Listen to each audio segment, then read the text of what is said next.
Family members hadn't spoken to her for almost a week, and when a friend had driven by a few days prior, he noticed several days' worth of newspapers piling up out front.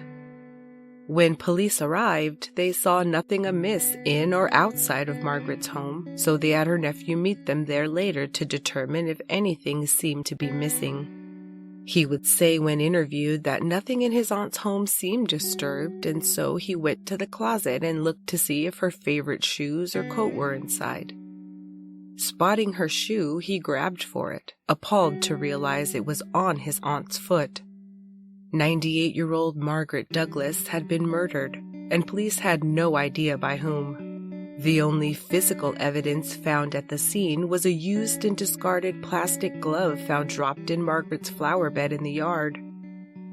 Upon inspection inside the home, the only thing determined to be missing was the victim's red wallet.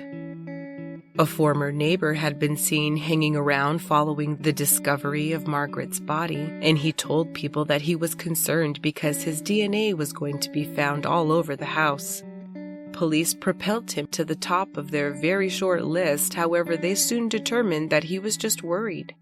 His alibi checked out, and his DNA did not match the sample from inside of the glove. In the meantime, police broadened their search for the owner of that DNA and decided to look at other crimes in the area which also seemed out of place. They looked directly at the carjacking that took place the night before Margaret was found murdered and turned to the man who filed the report.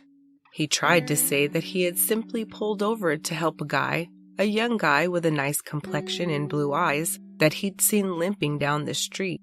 But it was determined through the assistance of surveillance camera footage that that wasn't exactly the case. When they spoke to the man again, he admitted that he had hidden certain details of the incident and said it was because he was embarrassed to have been using the app as a means to find a young man to have sex with. The 50-year-old man didn't want to risk such personal details getting out and consequently had deleted all evidence of his involvement with the app, so police weren't able to figure out who had assaulted him. There had been other instances of petty crime within about a 3-mile radius of Margaret's home that police were thinking could be connected to the carjacking. Then, a week after the murder, they received several reports of 2 young men wreaking havoc in that same area around Margaret's house. A break-in at a construction trailer later that night finally gave police a break because one of the mischief makers left his cell phone at the scene. They bring in its owner, a teen named Zach who was already known to police and who admits to being one of the kids seen on the video, but insists that he just watched as his friend, Gavon Ramsay, thought of, then committed the crimes. Police asked him outright if he murdered Margaret Douglas, but he steadfastly denied any knowledge or participation in that crime. Zach was released, and it was then Gavon's turn to be questioned. Just like his friend, Gavon fessed up to his involvement in the petty offenses, like breaking into the construction trailer and random cars throughout town. He said it wasn't about stealing money or items, it was about the rush. When the detective broached the subject of the carjacking the week before, Gavon's mood visibly changed. He put his face in his hands and got emotional, then asked the uniformed officer and his mom to leave so he could speak to the detective alone. He told her that he had been the teen described as the carjacker, but that it hadn't gone down the way she'd heard. While he didn't want to address anything about what happened sexually with the guy, Gavon did imply that he robbed men he met on Grindr as some kind of payback for them using the app in the first place, like he was trying to teach them a lesson. Gavon's mother became concerned that this man had victimized her teenage son and had no issue turning over his cell phone to see if any evidence could be found. Gavon was released into the custody of his mother, likely aware that the file named Dark would be found and opened by police, along with the multiple searches he had made in regards to Margaret's murder and the case. Court records show that his mother told police, quote, "It is what it is. Whatever they find, I pray to God there's nothing too horrible in there." Police got Gavin back into custody very quickly, and he emotionally explained what he did at Margaret's house that night, though not why, and won't address anything sexual with officers. When they search his bedroom, police find Margaret's wallet hidden in a dresser drawer, though Gavin had never admitted to taking it. Gavon Ramsay was arrested and charged with 2 counts of murder, 1 count of aggravated murder, aggravated burglary, and gross abuse of a corpse. He initially pleaded not guilty. His mother looked into Zoloft and realized it wasn't supposed to be prescribed to juveniles, and had Gavin's pediatrician stop prescribing it. Juvenile detention officials would testify later that in July 2018, while Gavin was in custody, his mother dropped off a copy of Dr. Peter Bregan's Medication Madness, saying that they planned to have the author testify at Gavin's trial. His court-appointed attorney tried to have the teen's journal, confession, and the pictures and videos from the murder that he had on his phone struck from the evidence. However, the judge denied the motion. There was no plea deal being offered in this case. Following that decision, Gavin changed his plea to no contest just before his trial was scheduled to start in early November 2018, and the judge quickly found him guilty of all of the charges against him. She then lifted the gag order that had protected his identity and details of the case from being made public, citing there was no further need for it. The case was closed. By 2018, juveniles were no longer eligible to receive the death penalty. However, the 17-year-old did face a potential life without parole sentence. A court-ordered psychological evaluation was conducted with a forensic psychologist that same month, and she diagnosed Gavin with 7 disorders, including severe adolescent onset conduct disorder, sexual sadism, alcohol, marijuana, and stimulant use disorders, and ADHD. She noted that the recidivism rate for both sexual sadists and individuals diagnosed with conduct disorder are high, and that the treatment required to overcome that statistic would need to be intense and continual. She determined that his prognosis was guarded, with good, fair, guarded, and poor being her choices.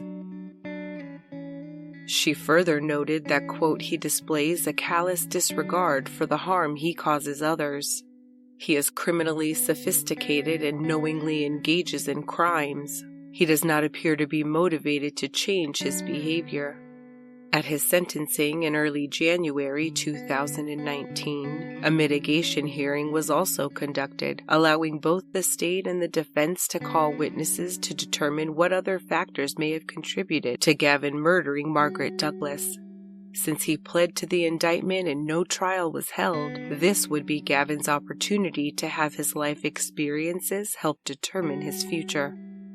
The almost 5-hour hearing saw the defense try to place significance on the then 16-year-old being placed on what they considered to be a rapidly increased dosage of the antidepressant Zoloft, which wasn't even authorized for use in children.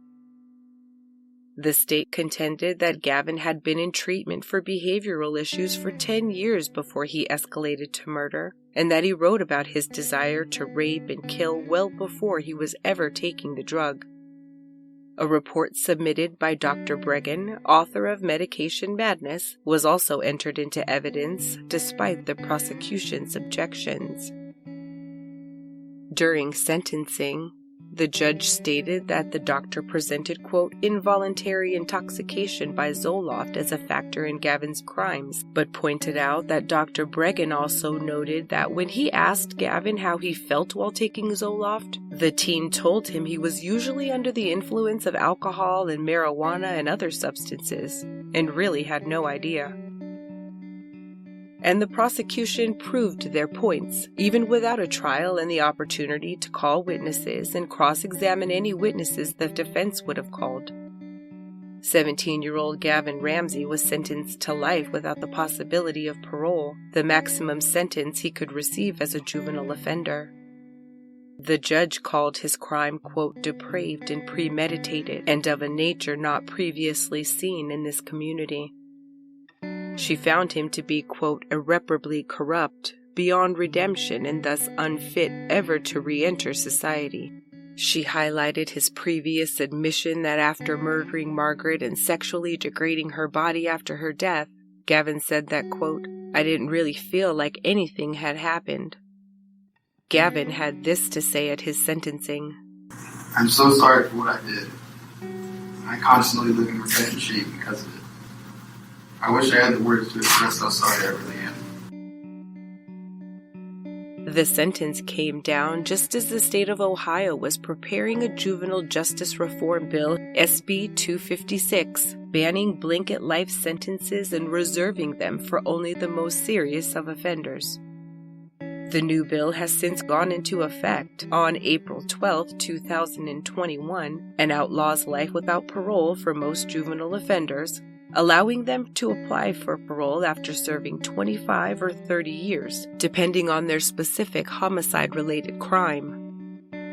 Parole approval will depend on if the board determines that rehabilitation has occurred, according to Ohio State Senator Nathan Manning, sponsor of the bill. He said following its passage, quote, "In no way does this new law guarantee release for offenders, only an opportunity for parole if they can show they are truly rehabilitated.